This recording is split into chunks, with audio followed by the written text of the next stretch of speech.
այդ կալանքից նրան ազատելու համար առաջերտին պետք է մենք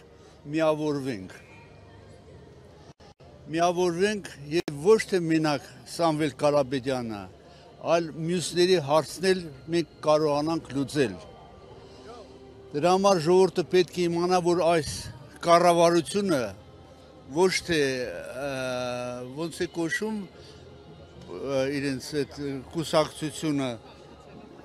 քաղաքացիական պայմանագիր է, այլ փողոցային պայմանագիր է։ Նա փողոցից հավաքեց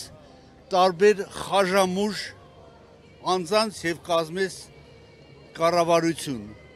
որ վերջը եկել է արդեն։ Եվ Սամվել Կարապետյանի նմանները մարդիկ, որ բարերար են ժողովրդի համար մեծ ներդրումներ են արել, նրանք կարողանան շարունակել իրենց այդ ներդրումները եւ հայ ժողովրդին փրկել թուրքահպատակ լինելու սանձից։ Եվ ես կառաջարկեի, որ ժողովուրդը Նիկոլի այդ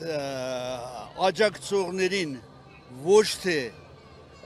վեշմեշոկ ու ուսապարկ անվանեին, այլ պամպերս, նա իրենց օգտագործում է հետագայում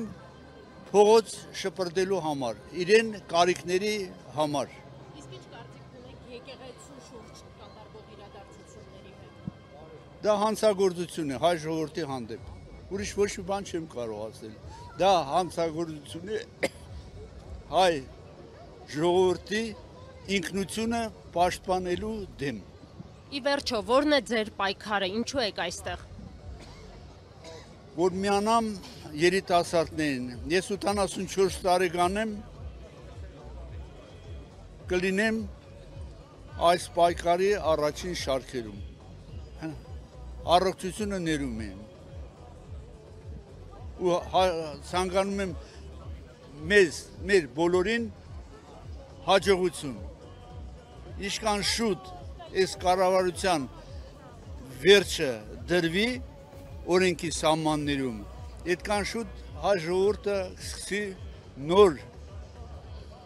մեր ձևով ապրել։